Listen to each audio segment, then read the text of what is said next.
Alors, la paracha, elle nous amène justement qu'il y a un événement qui s'est produit après un certain nombre d'années et c'est véritablement quelque chose qui m'a travaillé parce que c'est très difficile de se réconcilier finalement. C'est facile à en parler dans un message, mais dans l'expérience, dans le vécu, tout à coup, on voit toutes sortes de blocages que l'on ne voit pas quand on entend un enseignement dessus. Et je crois qu'il est important de comprendre qu'une relation de réconciliation est importante parce que aujourd'hui, nous sommes entrés dans une période d'un monde de haine.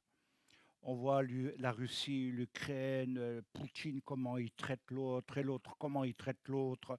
Et quand vous prenez Biden avec la Corée, avec Corée du Nord, et avec d'autres, on ne voit pas du tout quelque chose de positif. Donc il n'y en a pas un qui nous donne l'exemple, pas un qui nous donne un exemple de paix, de vie sociale, cohérent, car tout a changé depuis le temps Covid, même avant, mais tout a changé. Alors, en fait, la réconciliation est un secret, parce qu'elle annule les offenses et les injustices, ce que nous aurons plus de mal à faire parce que nous les gardons précieusement dans la mémoire. Nous gardons ce qui s'est passé dans le passé. Et aujourd'hui, le thème de notre paracha va nous amener donc à Vaïgash, il s'approcha. Et pour Rachid, le thème, c'est la réconciliation de Yehuda et de Yosef qui devient un signe des temps. Alors tu t'arranges pour... Mais il y a une grande profondeur dedans, parce que cela nous parle de la réconciliation de Yosef, mais après combien de temps? Après combien d'années? 22 ans. Ceux qui ont l'illusion qu'on va se réconcilier en un an, en 2 ans, avec une histoire lourde, rêvent, rêvent. On ne peut pas. On peut parler de miracles, je veux bien, mais le concret, l'expérience et la vie, le vécu des uns et des autres nous montrent qu'il peut y avoir de temps en temps des exceptions, mais globalement, c'est long. 22 ans. 22 ans qui marquent l'épreuve de Yosef d'une manière assez rude. Yosef a vécu des choses dures. Et également la séparation d'avec sa famille. Et il aura fallu 22 ans. Pourquoi Dieu a fait passer Yosef par 22 années d'attente? Pourquoi les choses n'ont pas été plus vite, plus rapides? Pourquoi 22 ans? Et c'est là que nous voyons qu'à un moment donné, Yosef, dans sa maturation et sa maturité en même temps, va nous démontrer que là, il était prêt à faire quelque chose qui allait marquer un signe dans les temps. Il aurait fait 10 ans avant.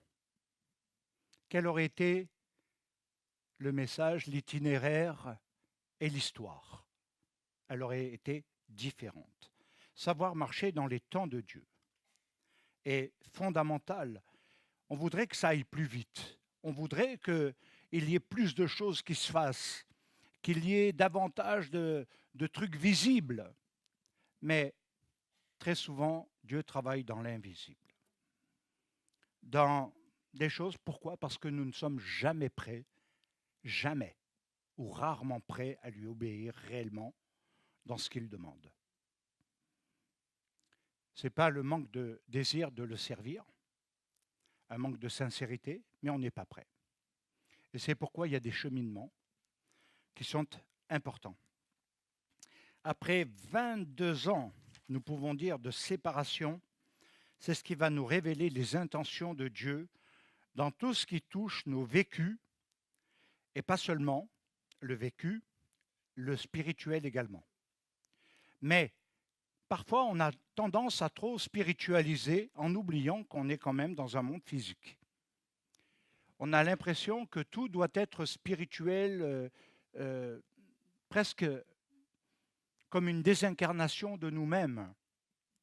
Et Dieu, lui, non, il réconcilie les deux. Les deux donnent un équilibre. Et vous allez voir que ce que le Seigneur veut nous donner est extraordinaire parce que cette paracha, elle est une guérison pour nos peuples brisés. Notre histoire est brisée.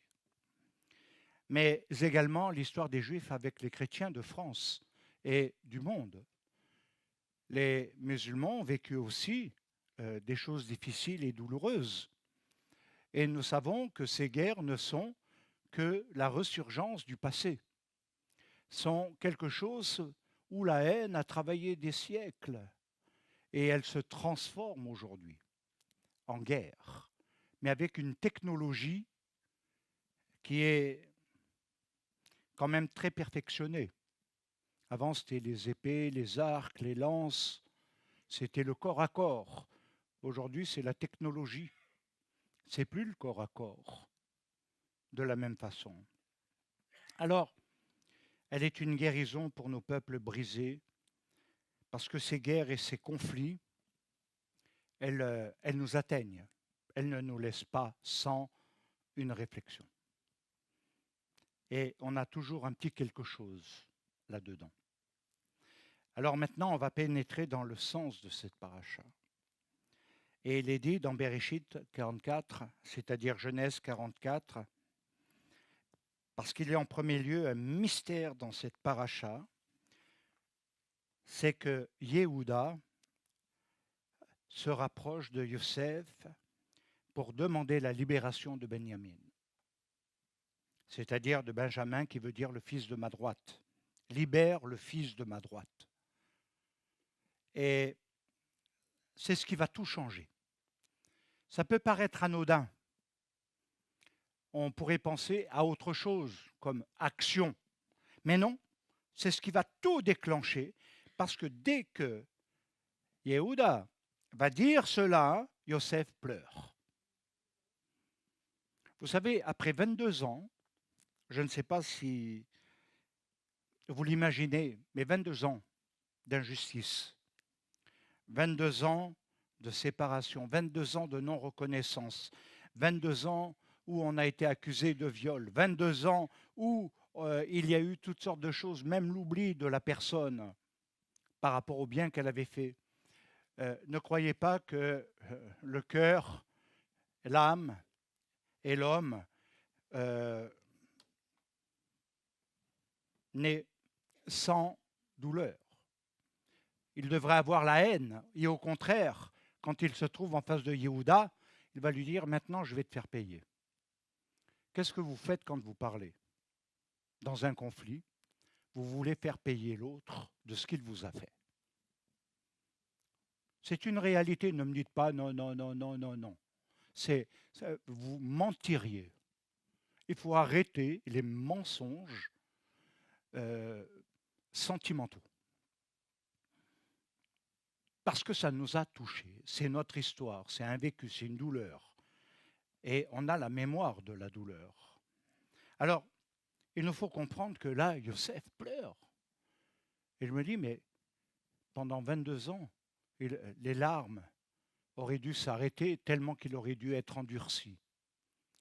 Et là, rien que pour demander la libération du petit frère qu'il n'a jamais connu, il pleure. Et c'est ce qui déclenche le mystère. Alors, si on veut se rappeler, comme je l'ai dit, Yosef a été quand même vendu par ses frères, mais à la base, il voulait le faire mourir. Il voulait le faire mourir. Parce qu'il était, il était très aimé de Jacob. Parce que Yosef avait compris le futur. Il avait compris l'appel divin. Et ça a donné une colère. Et vous savez, aujourd'hui, quand on parle d'Israël, quand on parle de nos pays, il est clair qu'on suscite une colère. Je reçois parfois des messages de chrétiens, pas obligatoirement de musulmans ou d'islamistes ou de gens haineux. Mais tout à coup, euh, il y a une remise en cause d'Israël dans l'histoire d'aujourd'hui.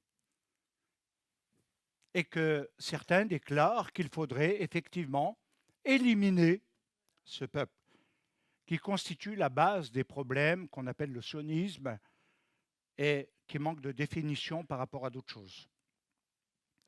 On peut aimer les juifs, mais pas les sionistes. Donc, bon. Un juif reste un juif. Hein. Je veux dire.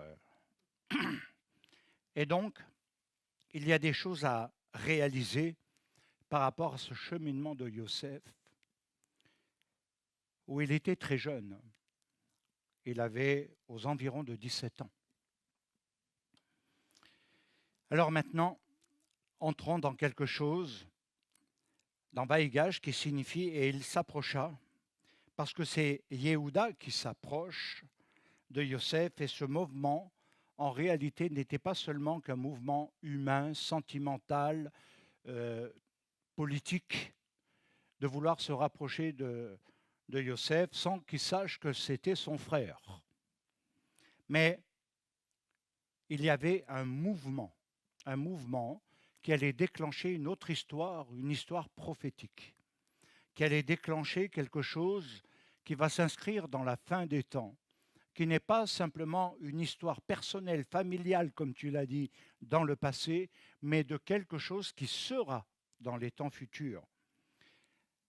Et dans ce rapprochement, il nous est dit au travers de Rachi qui explique que Yehuda a dit à Yosef que mes mots puissent pénétrer dans tes oreilles, ce qui veut dire en pensée juive qu'il désirait une véritable communication.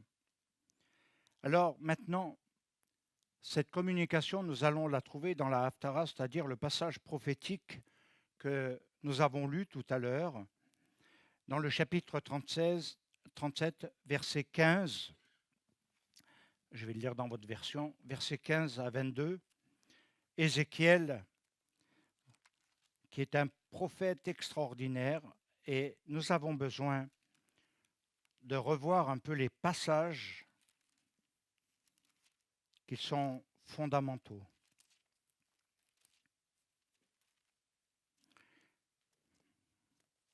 Alors je suis désolé, des fois, c'est les problèmes du vieillissement. Ne vous inquiétez pas, ça vous arrivera aussi.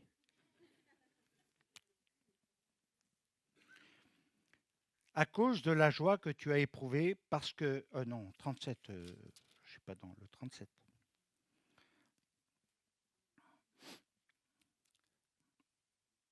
Je mettrai mon esprit, ma joie, mon souffle, en vous, et vous vivrez. Je vous rétablirai dans votre pays, et vous saurez que moi, l'Éternel, j'ai parlé et agi, dit l'Éternel. Et la parole de l'Éternel me fut adressée en ces mots. Et toi, fils de l'homme, prends une pièce de bois et écris dessus pour Juda et pour les enfants d'Israël qui lui sont associés. Prends une autre pièce de bois et écris dessus pour Yosef, bois d'Éphraïm. Étrange ce passage. Bois d'Éphraïm et de toute la maison d'Israël qui lui est associée.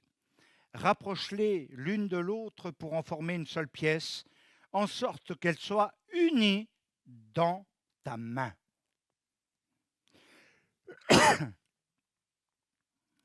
Et lorsque les enfants de ton peuple te diront, ne nous expliqueras-tu pas ce que cela signifie? Réponds-leur. Ainsi parle le Seigneur, l'Éternel. Voici, je prendrai le bois de Yosef qui est dans la main d'Éphraïm et les tribus d'Israël qui lui sont associées, je les joindrai au bois de Yehuda. Et j'en formerai un seul bois, en sorte qu'il ne soit qu'un dans ta main. Les bois sur lesquels tu écriras seront dans ta main sous leurs yeux. Et tu leur diras, ainsi parle le Seigneur l'Éternel, voici, Je prendrai les enfants d'Israël du milieu des nations où ils sont allés. Je les rassemblerai de toutes parts. Je les ramènerai dans leur pays. Je ferai d'eux une seule nation dans le pays, dans les montagnes d'Israël. Ils ils auront tous un même roi, et ils ne formeront plus deux nations. Ils ne formeront plus deux nations, et ils ne seront plus divisés en deux royaumes. Amen. Il y a quelque chose qui est quand même très étrange où on voit que ce qui était une histoire lointaine a une répercussion réellement dans les passages prophétiques. Et au-delà seulement de la prophétie, l'accomplissement, qui n'est pas encore total. Et il nous faut comprendre que toutes nos actions doivent être en vue de ce qui va s'accomplir. Alors nos préjugés, nos sentiments, nos émotions ont peut-être de l'importance, mais elles ne devraient pas compter. Peser lourd dans le dessein divin. Elles devraient au contraire nous sensibiliser à quelque chose de différent. Alors, il y a tellement à dire sur ces passages qui sont extraordinaires et merveilleux. Il y a plusieurs années, pendant le temps Covid, on avait touché cette question, les deux Messies, les tribus d'Israël. On avait touché ces questions sur Yehuda, Éphraïm, etc. Mais je vais prendre plus précisément le verset 22, où il est dit en hébreu Ve'asiti otam legoy echad ba'aretz be'arei Israël umelech echad yechye. Et je les ferai être une seule nation dans le pays sur les montagnes d'Israël, un seul roi. Un seul roi sera leur roi, et à tous, et ils ne seront plus deux nations, et ils ne seront plus divisés en deux royaumes.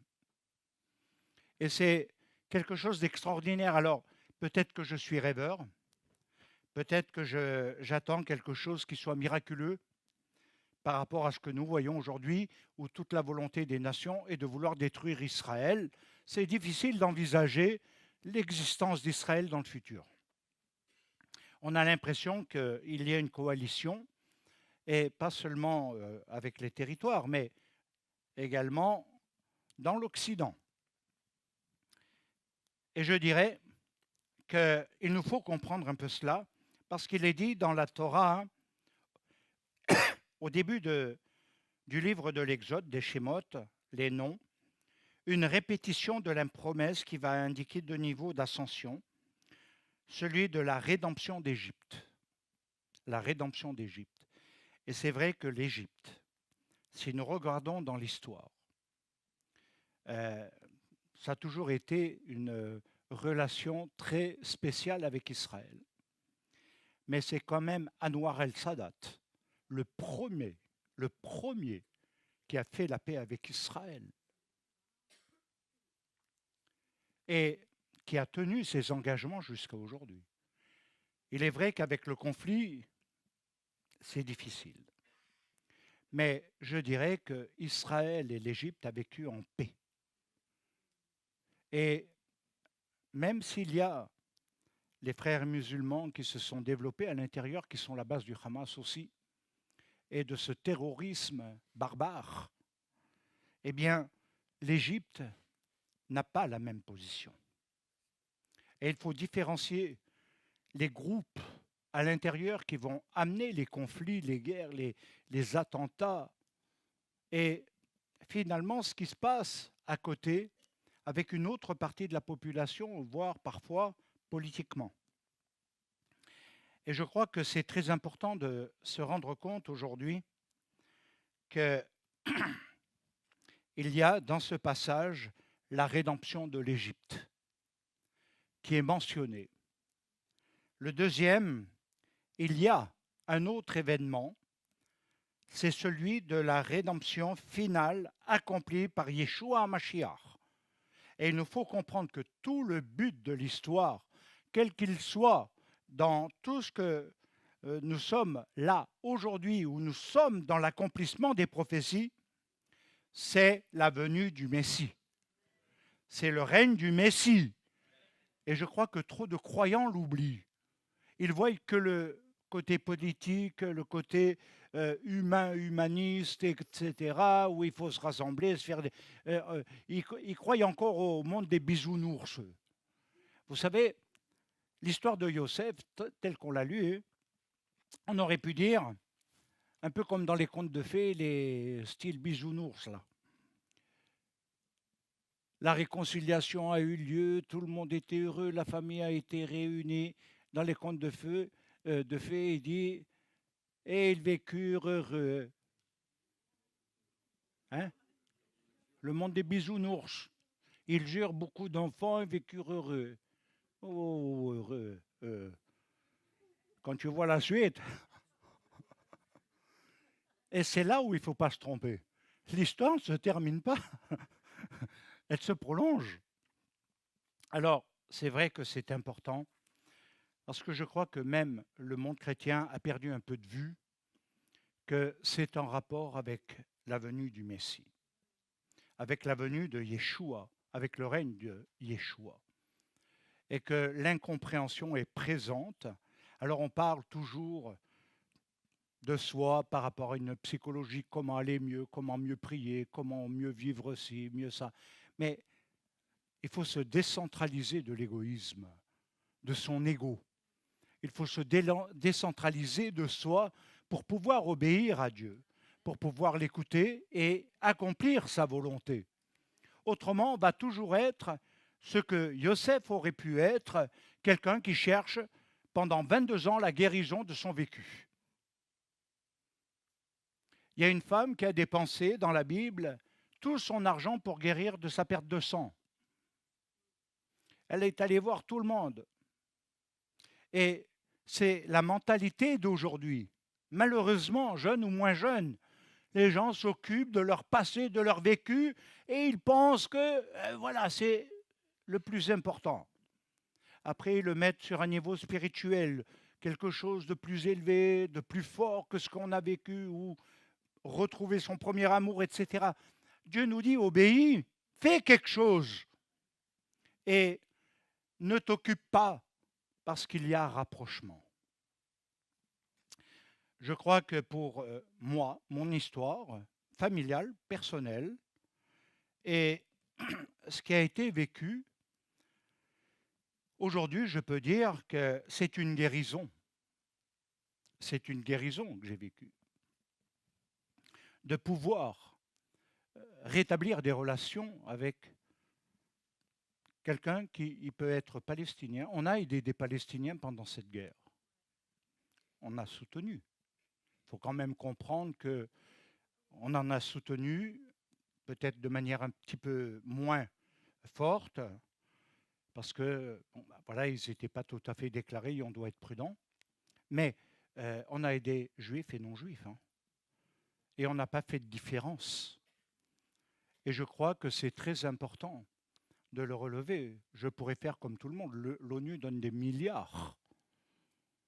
Et quand on estime la richesse, j'ai appris ça hier soir à Shabbat, la richesse du chef du Hamas qui joue au ping-pong pendant que les autres se font tuer. Je ne sais pas qu'est-ce que c'est ça, mais c'est 4 milliards, sa fortune personnelle. 4 milliards. Qu'est-ce que je ne ferais pas avec mon mot 4 milliards? Même 2. Non, c'est peut-être pas assez. Mais vous imaginez 4 milliards et on en arrive là? Où il a pris cet argent? Qui lui a donné? Je vous laisse réfléchir, ce n'est pas mon problème. Finalement, je m'en fiche. Mais c'est pour dire qu'à un moment donné, il y a des choses très importantes à comprendre et j'ai beaucoup aimé ce que Momo a dit, que nous vivons un drame familial, c'est vrai. C'est toute notre histoire qui n'est pas depuis 75 ans, mais qui est depuis des millénaires. Et elle nous suit, jusqu'à ce que le prince de paix vienne et qu'il établira la paix. Et sans cela, il n'y aura pas de paix. Alors, on peut multiplier nos actions pour donner une force spirituelle différente au mal qui se propage aux ténèbres, parce que nous devons apporter la lumière. Et en même temps, il y a quelque chose d'extraordinaire. Alors, il s'agit effectivement d'un drame familial, mais si on veut aller plus loin dans ce que nous enseigne le texte, nous avons d'un côté Yosef, de l'autre Yehuda, dont la tribu sera une lignée royale. Et là, nous pouvons y voir quelque chose d'extraordinaire, ce que ça donne dans le futur, une histoire qui est vécue dans le plan de Dieu, dans l'accomplissement de la volonté de Dieu. Nous voyons qu'il va y avoir une lignée royale et il va y avoir une lignée messianique. C'est-à-dire qu'il va y avoir la lignée de celui qui est le Messie Ben Yosef et de celui qui est le Messie, fils de David. Et il nous faut bien comprendre dans l'enjeu de l'histoire les événements liés au Messie Ben Yosef et au Messie Ben David, qui sont un seul et même Messie. Mais n'interviennent pas dans les mêmes moments de l'histoire. Et je crois que c'est ce qui a beaucoup manqué à beaucoup de gens, de comprendre cela, que dans le temps de Dieu, même s'il s'agit des deux mêmes Messies, dans le même nom, eh bien néanmoins, ils ne sont pas venus dans les mêmes temps de l'histoire. Ils sont venus, pour le premier, dans le temps de l'occupation romaine, mais il n'a pas délivré Israël de l'occupation romaine. Et il a amené la grande diaspora. Cette grande diaspora nous a amenés à être dispersés dans toutes les nations. Et puis il y a cette parole prophétique, cet événement qui déplaît tant aux chrétiens parce que ça a été un bouleversement pour la théologie chrétienne, le retour d'Israël sur une terre en étant une nation. Voilà où est le problème aujourd'hui. Et de se reconnaître après avoir vécu tellement de choses est difficile. Donc il y a cette partie-là de l'histoire où on peut parler de ce Messie Ben Yosef. Et nous attendons maintenant le Messie, fils de David, qui doit venir. Et tout le monde en parle, même l'islam, même les musulmans, et pas de la même façon, mais tous sont en train de se dire, ce temps n'est pas un temps comme les autres temps de l'histoire. Là, ils sont tous en train de dire, à l'unanimité, ce temps que nous vivons n'est pas le même temps que l'histoire du passé. C'est la rédemption, c'est un enjeu final. Alors, la Haftara, son texte nous mentionne clairement la réunification d'Israël et des nations. Ce qui est extraordinaire, c'est qu'aujourd'hui, nous voyons ce que nous n'avons jamais vu dans l'histoire et qui devient un signe des temps. C'est que juifs et non-juifs vont être ensemble, voire des non-juifs avec une kippa, un talit, ou même des maghrébins comme souvent Samir ou Abdel avec talit, kippa et totalement dedans est un miracle. Est un miracle. Et il est vrai que, je le répète, à Shabbat, vous devez venir avec une kippa et un talit, sauf pour nos amis là, qui ne savaient pas. Mais c'est une obligation, autrement vous ne rentrez pas. C'est le respect de la maison de Dieu. Et donc, derrière, je crois que cela est mentionné au travers des deux morceaux de bois sur lesquels il est écrit quelque chose. Ce n'est pas des morceaux de bois qui sont donnés, qui sont tenus, il y a une inscription dessus. Il y en a un de ces deux morceaux de bois qui va devenir Éphraïm, qui est un des fils de Yosef. Il nous est dit dans Ézéchiel 37, 24, 25, « Mon serviteur David sera leur roi. » Et à la fin du verset 25, il est dit, « Et mon serviteur David sera leur roi à toujours. » Et c'est ce que nous retrouvons dans le sens et la signification de tout cela. La réunification des deux bois, elle est d'abord liée au geste de prendre dans sa main, parce qu'en hébreu, quand on lit et puis en même temps quand on étudie la pensée, on se rend compte qu'il doit devenir un sceptre, une autorité royale, qu'on appelle en hébreu karav, et ça veut dire rapprocher, unir et joindre. Alors il y a ici une particularité qui n'est pas du tout à négliger, parce qu'en hébreu, dans le texte, il y a une expression unique qui n'est dans aucun autre verset de toute la Bible. Unique, une expression unique, un mot unique. Ça veut dire qu'il a été spécialement conçu, né pour ce texte, pour le sens et la signification de cela. Alors il nous est dit, dans le Tanakh, c'est-à-dire la Bible, que ce mot, la'adim, veut dire devenir un et être un, le sens de echad. Devenir veut dire que ce n'est pas acquis d'avance. Devenir et le rapprochement, c'est ce qu'il signifie. Il faut les rapprocher, les morceaux de bois. Or, aujourd'hui, lorsqu'on entend autant des discours que des émotions, que des sentiments, tout a tendance à nous séparer, à nous éloigner, divergence d'opinion, de point de vue, d'affinité, etc. Or, il faut rapprocher les morceaux de bois. Voilà ce qu'il est dit pour qu'ils deviennent un et être un. Plus de nations, plus Israël est l'Église d'un côté, où l'Église est différente d'Israël, et où finalement le reste doit être sous sa coupole.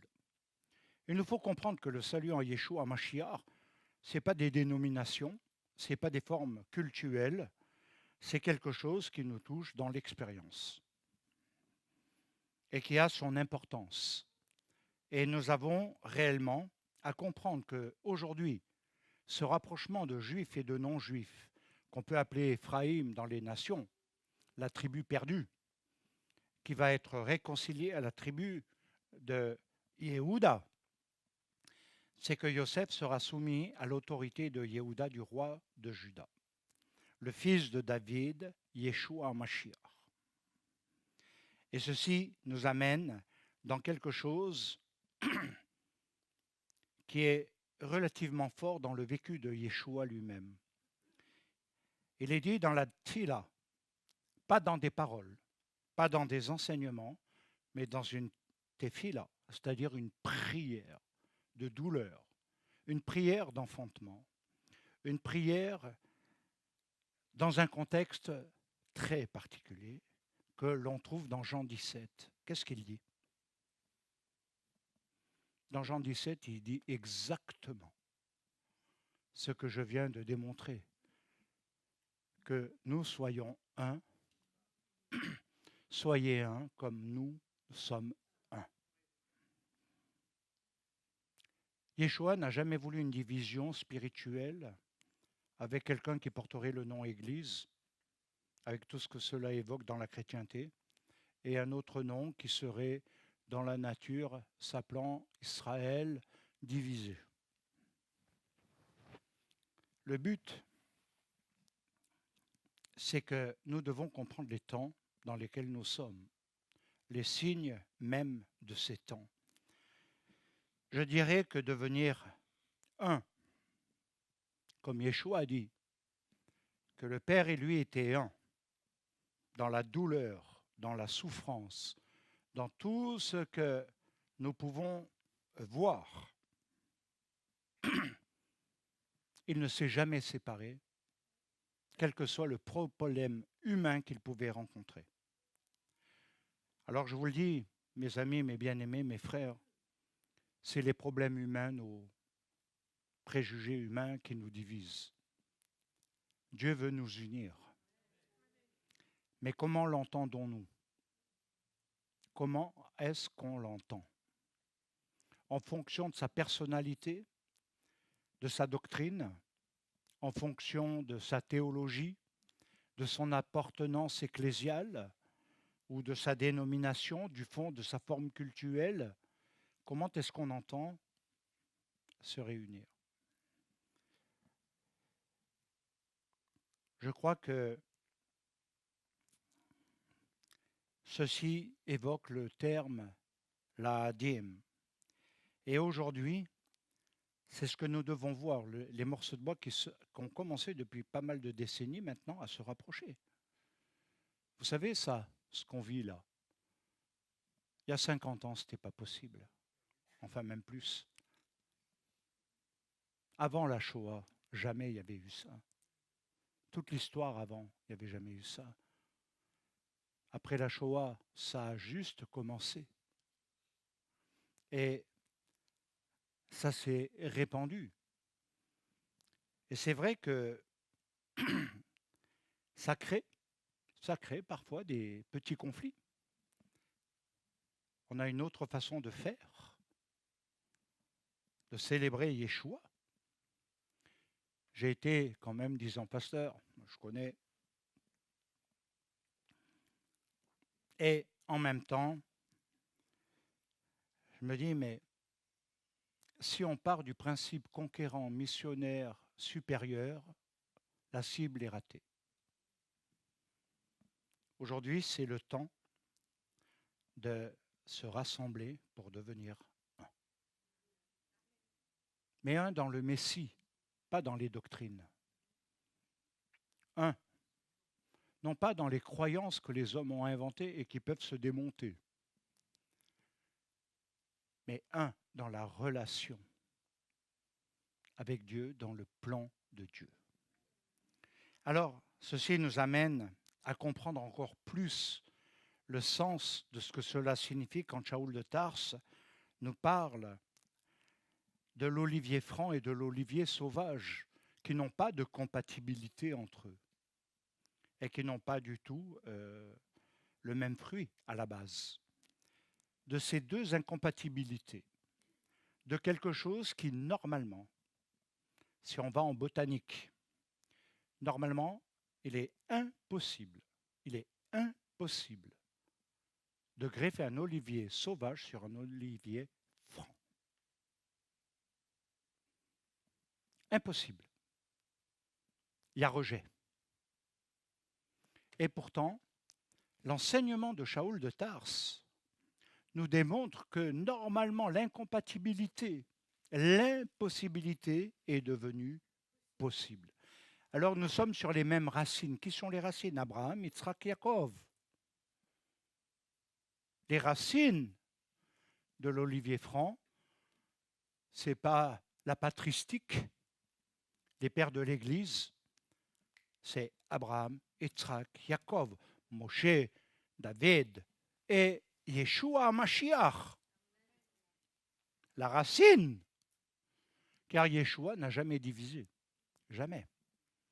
Et même s'il y a eu après quelque chose qui s'est fait, c'est vrai qu'il y a eu une séparation, mais aujourd'hui nous voyons le miracle de la vie, de la puissance de vie, au travers de l'huile d'olive qui symbolise l'esprit de vie. Et tout à coup, cet olivier reprend vie, avec son olivier sauvage greffé. Et c'est peut-être la particularité. Alors je suis conscient que tout le monde peut ne pas être d'accord. Ce n'est pas ce que je cherche. Ça fait plus de 40 ans que je sers l'Éternel. J'en ai vu, j'en ai entendu, j'ai vu toutes les théologies possibles, imaginables, j'ai vu tous les mouvements, j'ai été avec des grands, voilà. Et aujourd'hui, je dis, il y a une autre façon de vivre. Il y a quelque chose de différent qui doit rapprocher les deux morceaux de bois nécessaires à la réunification des 12 tribus d'Israël. Car il faut savoir que dans les temps de la fin, dans ces signes qui sont donnés, les 12 tribus doivent être reconstituées. Et c'est ce que Shaoul de Tars va appeler « Tout Israël sera sauvé ». Et pas seulement quelques-uns. Le conflit qui a été il n'y a pas si longtemps, et dont beaucoup de théologiens, enfin théologiens peut-être pas, mais de pasteurs n'ont pas osé aborder dans ces temps de guerre, parce qu'il y a eu beaucoup de silence de leur part. Hein. Le courage a manqué, hein. Il faut être honnête. Et donc, quand il s'agit de vouloir défendre une théologie que beaucoup croyaient, qui a été, c'est vrai, un peu abandonnée, quand il est question de l'enlèvement de l'Ecclésia. Là, tout à coup, il n'y avait plus d'arguments. Comme Israël, aujourd'hui, il y a quelque chose qui me frappe. Quand ils parlent du Mashiach, ils sont un peu perdus aujourd'hui. Quant à la venue du Messie, pour l'un, c'est ça. Et tout à coup, ils disent, est-ce qu'il est déjà là, et ceci et cela. Et on voit que tout ce qui était cru avant n'a plus le même rapport aujourd'hui, la même valeur, le même développement. Et je crois que c'est l'une des choses très importantes à garder dans nos cœurs. Alors, il y a un autre point qui entre en matière quand on parle du Messie ben Yosef, parce qu'il est dit « Je prendrai le bois de Yosef ». Et c'est le Maharal de Prague qui va expliquer que les tribus qui sont associées à Yehuda et Yosef représentent d'une autre manière le cerveau et le cœur. Deux fonctions vitales du corps, mais qui ne sont pas au même emplacement et qui n'ont pas les mêmes fonctions. Et si nous voulions aller beaucoup plus loin dans cette pensée, nous verrions et découvririons des choses extraordinaires. Mais je suis obligé de me tenir sur les deux fonctions vitales principales d'un corps humain, qui est le cerveau et le cœur. Le Messie ben David, Yeshua, le roi, représente le cerveau, le Messie ben Yosef, le cœur. Et comment réunir le cerveau et le cœur? Vous avez des gens qui ne parlent qu'avec la tête, qui ne réagissent à aucune émotion, qui n'ont pas particulièrement quelque chose qui les fait vibrer, sinon jubiler intellectuellement sur des choses. Et je l'ai beaucoup vu dans le monde intellectuel et même intellectuel juif. Et ok, c'est aussi le monde des théologiens. Derrière, vous avez ceux qui réagissent qu'avec le cœur, sans réflexion. Vous avez ceux qui réagissent à l'émotion, quelle qu'elle soit, et vous avez ce que j'ai appelé les éponges. On prend le bon et le mauvais, mais on ne trie pas et on n'arrive pas à trier, et tout se mélange à l'intérieur et devient pêle-mêle à l'intérieur de ces émotions, comme à l'intérieur des pensées.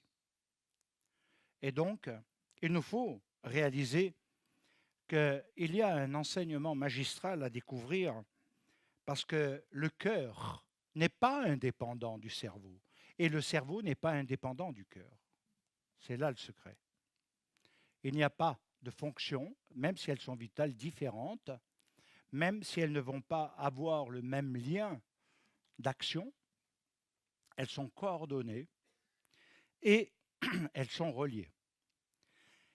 Et ceci, ça nous amène à comprendre ce qui relie le cœur au cerveau. C'est ce qu'on appelle le cou.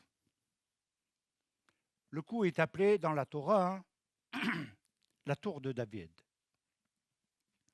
C'est l'organe qui contient le cou, mais aussi la nuque.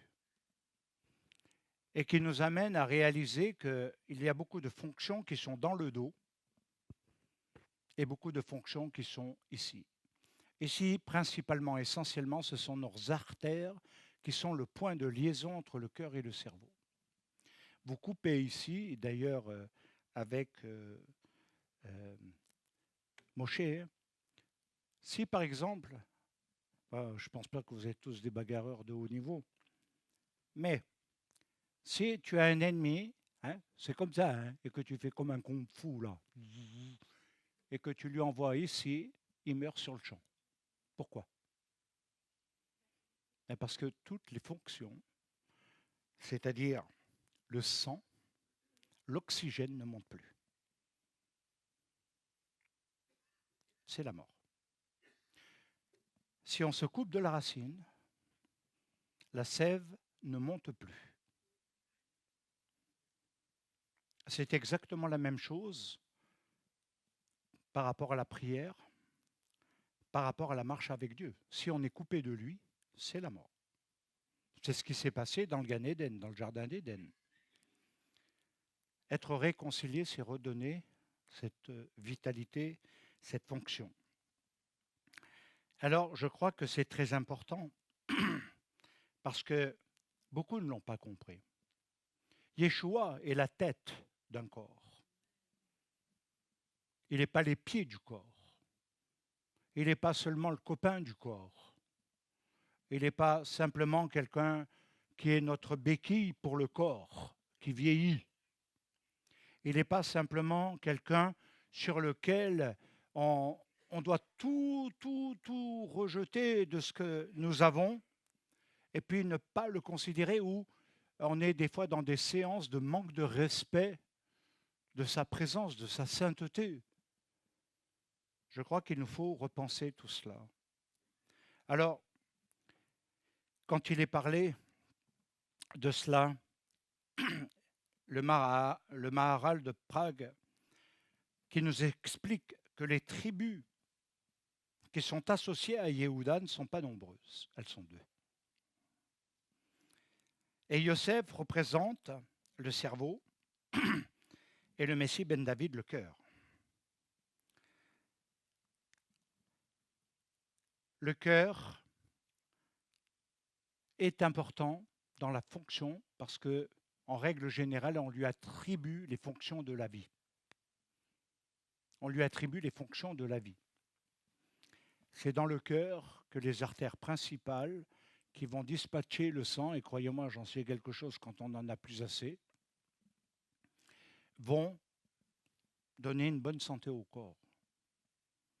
Et si on bouche les artères à cause de trop de mauvaises doctrines, de trop de polluants, de mauvaise vie, des mauvaises paroles, du lachon hara, qui vont boucher les artères, vous allez faire un infarctus spirituel.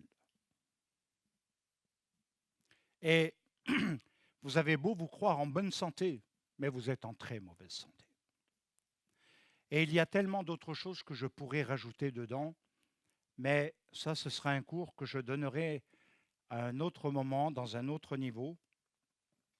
Et il faut comprendre également que la fonction du cerveau, elle est liée aux pensées, la manière de concevoir, les concepts, la manière de transmettre la pensée au cœur, c'est-à-dire à ce qui deviendra une émotion positive ou négative.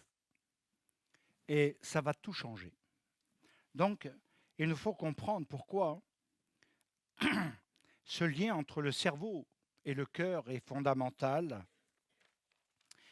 C'est parce qu'il y a un enseignement merveilleux, normalement sur le coup de Yosef, quand il est dit dans la paracha qu'ils pleurèrent à un moment donné sur le coup. Ils ne pleurèrent pas, vous savez, juste comme ça. Ils pleurèrent sur le coup de l'un de l'autre. Alors, c'est très significatif, parce que c'est vrai que le cerveau est la partie haute de notre corps. Elle est au-dessus de tout, au-dessus de tout. Et que le cœur est beaucoup plus bas.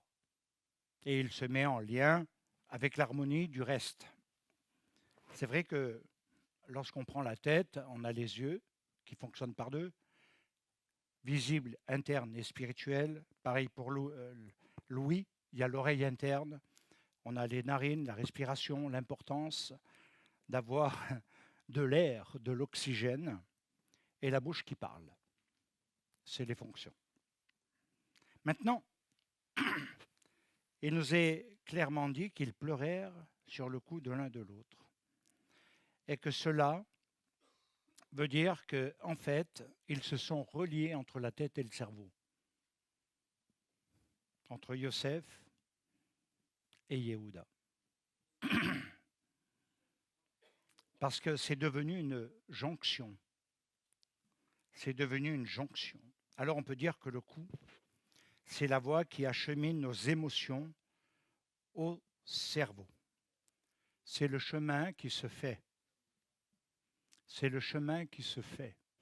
C'est une trajectoire. Et il faut savoir que les pensées du cœur, qui sont en règle générale pas des pensées, mais des émotions, des sentiments, des ressentis multiples, qui peuvent être positifs ou négatifs, vont être acheminés à la pensée. Comme la pensée peut amener une réaction pour que nous puissions ressentir quelque chose. Il suffit de penser. Alors, si on prend la force de la pensée, si je dis, comme beaucoup disent, je n'aime pas les juifs, comment je vais pouvoir les aimer? Si j'ai dit à mes émotions, à ma tête, à ma pensée, à tout ce qui me régit, à tout ce qui me dirige, de ne pas aimer, comment puis-je aimer? Quand des couples que j'ai eus en entretien disent j'aime plus mon mari ou j'aime plus ma femme, ils ne savent pas ce qu'ils disent. Ils disent j'aime plus, mais ils ne peuvent plus aimer, en fait. Et nous voyons que ce qui pourrait être uniquement une parole dite dans la pensée, je n'aime plus, ou je ne peux plus aimer, ou je ne sais pas moi, c'est tellement multiple qu'on pourrait tout simplement passer dessus. Mais non, c'est que ça devient quelque chose qui se vit. Et on ne ressent plus d'amour dans le cœur. Ce n'est pas le cœur qui a dit je ne vais pas aimer, c'est la tête qui a dit je ne peux pas l'aimer. C'est ma pensée qui a dirigé. Quand on parle de réconciliation, c'est qu'on est dans une volonté de dire j'annule ce qui m'empêche d'acheminer l'œuvre du Messie dans la réconciliation, parce qu'il a fait de nous des ambassadeurs non seulement de paix, mais pour tout le monde. Et que c'est le vrai rôle que chacun doit avoir. Et ça, il faut le capter quelque part. En même temps, il est clair que on peut dire que le cou est la voie qui achemine nos émotions au cerveau. Et on dit souvent, j'ai une boule dans la gorge, pour dire clairement la chose. Quand vous êtes angoissé, ce n'est pas là que ça se passe. Des fois, on ressent peut-être une forme d'oppression sur la poitrine, mais souvent, c'est la boule à la gorge. On ressent un retrécissement. Je ne sais pas si ça vous est déjà arrivé. On ressent un retrécissement, une difficulté même à respirer. C'est là que ça se passe, dans la jonction.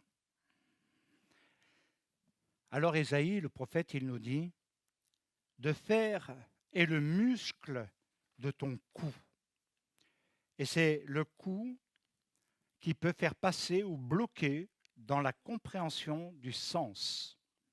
Alors ça veut tout simplement dire qu'il y a ce qui nous relie à Dieu, et ce qui nous relie à Dieu, c'est notre âme. Ce n'est pas la viande. C'est notre âme qui s'exprime au travers du cœur aussi. Mais c'est notre âme, la partie immatérielle. Et nous sommes dans une partie matérielle. Alors c'est un lien entre le terrestre et le spirituel, entre le monde d'en bas et le monde d'en haut. Comment rejoindre Dieu? Comment être en relation avec Dieu alors que tout semble coupé? Et je crois que c'est un des points que beaucoup de gens n'ont pas compris dans cette relation même de la prière, de l'étude, et qui est fondamentale. Alors ce qui fait le lien entre le terrestre et les cieux, qui est ce point de jonction, eh bien, il se traduit par un terme qui a été mis dans le livre de l'Exode et que Dieu a voulu pour que toute l'humanité le comprenne, quel que soit le temps. C'est le Mishkan, c'est-à-dire le tabernacle, le fonctionnement du tabernacle. Ce qui a relié Dieu à Israël, à l'homme, à une réconciliation par le pardon, par le Yom Kippour, par Pessah, au travers de tous les sacrifices, pour que tout se rétablisse dans la paix. C'est dans le Mishkan que vous le trouvez. C'est dans le tabernacle premier de la sortie d'Égypte. Tous les ustensiles, tout avait un sens, un rôle et autre. Autrement, essayez d'imaginer dans les générations qui ont précédé, ils n'avaient rien pour être réconciliés avec Dieu. Rien. Le sacrifice qui pouvait être fait, par exemple par Abel ou d'autres, mais ça restait quand même quelque chose de personnel. Mais là, il fallait donner une plus grande dimension à cela. Alors le Mishkan va intervenir et il va devenir le point de jonction, car Dieu rencontrait Moshe à l'intérieur de ce Mishkan. Au travers de la nuée, il se couvrait. Donc c'est très important parce que c'est un point de rencontre entre Dieu et les hommes. Pour nous, il nous faut donner l'explication qui va plus loin, mais très rapidement. C'est Yeshua qui est le seul médiateur entre Dieu et les hommes. C'est pourquoi on doit prier en son nom. On ne prie pas une divinité, on prie en son nom pour être en relation avec le Père, car lui et le Père sont un. Et c'est là que nous devons comprendre même les paroles du Messie quand il nous dit que nul ne vient au Père que par lui. Il est le coup, il est le point de jonction, le point de relation. Et en même temps, il nous dit Adecher Emet Chaim. Il est le chemin, la vérité et la vie.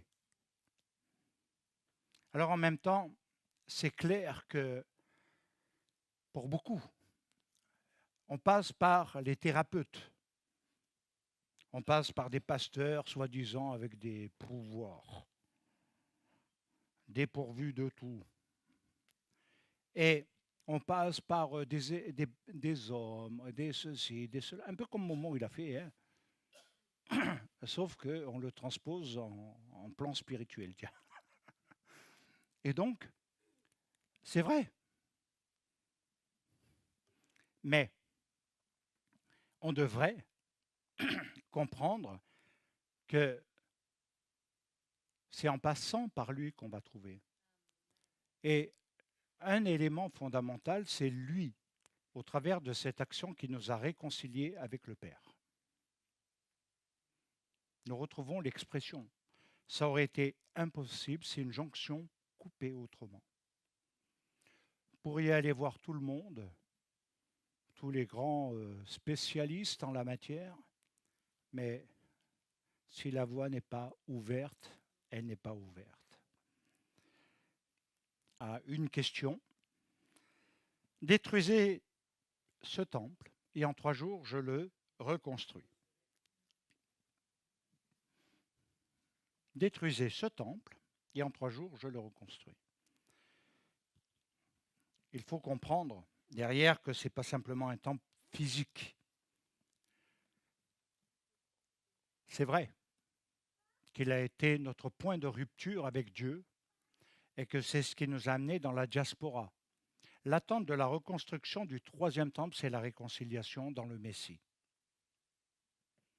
Et ça nous amène à comprendre que Yeshua emploie un terme très important, je le relèverai. Alors, c'est vrai que dans l'histoire d'Israël, il y a 2 temples qui ont été détruits. Et actuellement, ce qui fait rage aussi dans les territoires depuis très longtemps, c'est le fait de la reconstruction d'un 3e temple. C'est une vraie polémique, même pour le monde chrétien. Qu'est-ce qui se passe là? Qu'est-ce qui se passe? Et c'est une réalité, je peux vous le garantir. Ce n'est pas de la fiction. Derrière, c'est celui qui va manifester son règne. Ça, c'est clair. Alors, les pleurs de Yosef, quand il se dévoile à ses frères, c'est sur le point d'arriver. Son règne sera celui du fils de David, et les deux Messies dont nous avons parlé seront un. Alors en même temps, je crois qu'il est très important, pour conclure, qu'il nous ait dit par ailleurs que notre corps est un temple. Alors bien sûr, vous aurez tous tendance à vouloir le spiritualiser et à rester cerveau, cœur. Cerveau, cœur. Mais dans une relation. Or, beaucoup, à cause du péché, à cause de la mauvaise langue, la langue mauvaise comme on dit chez nous, le lachon hara, à cause de la médisance, à cause des jugements, à cause des préjugés, à cause de toutes sortes de choses, de comportements, dans les pensées aussi impures, et de tout un tas de trucs, la relation est coupée. Vous êtes le corps, mais il dit gardez-le dans la sainteté. Pas de sainteté. C'est exactement comme dans le Gan Eden, c'est coupé. Peu importe pour combien de temps, mais c'est coupé. C'est pourquoi il n'y a qu'une chose qui nous ramène et que nous avons vécu parce que nous ne sommes pas nés dans le christianisme, ça a été de prendre conscience à quel point on a offensé Dieu et on a fait une vraie teshuva, on s'est repenti. Et on a vraiment demandé pardon, on n'a pas seulement levé la main et puis quelqu'un prie pour toi, tu tombes et puis ça y est, tu te relèves, t'es sauvé. J'en ai vu des millions comme ça. Et je crois qu'il nous faut sortir, c'est la relation. Le salut doit entrer dans toute la personne et la personnalité, dans son extérieur comme dans son intérieur, dans son âme, dans l'intériorité même de son âme. Et c'est pourquoi j'insiste beaucoup pour dire que nous pouvons dire nous sommes le corps du Saint-Esprit, on n'a plus besoin d'avoir d'autres choses. Ça veut dire ne plus avoir d'intermédiaire en tant qu'homme, mais que nous passons par Yeshua Mashiach, mais que nous ne devons pas salir son nom et que nous devons garder propre l'intérieur, la maison. Et qu'il y a quelque chose où le monde chrétien, comme dans beaucoup d'autres univers, bafoue tout cela. Le cœur est rempli de haine, de non-pardon. Le cœur est rempli de mauvais sentiments à l'égard de son prochain. Vous appelez ça le corps? Vous appelez ça le corps? Tu peux avoir toutes les bonnes doctrines. Ton vécu annule. Et je dirais que c'est là qu'il faut se reconstituer. Si nous voulons avancer, l'impureté va grandir, le mal va grandir, les forces des ténèbres vont s'épaissir davantage. Si il n'y a pas une sainteté qui se manifeste dans le corps, la force et la puissance de la lumière baissera. Et c'est comme ça qu'ils gagneront, parce que c'est l'absence de lumière qui va donner la force aux ténèbres. Alors, après, c'est une question de choix. On peut toujours rêver la nuit, le jour, ou peu importe, mais y attendre quelque chose de fictif, qui n'est qu'une croyance parmi d'autres. Il nous faut revenir à quelque chose qui réconcilie et qui nous amène à réaliser cette gloire. Alors il nous est dit, pour conclure, qu'on est le temple de l'Esprit. Et 1 Corinthiens 3, 16, 17 dit, « Ne savez-vous pas que vous êtes le Dieu et que la Ruach HaKodesh, l'Esprit de sainteté, littéralement en hébreu, habite en vous ?»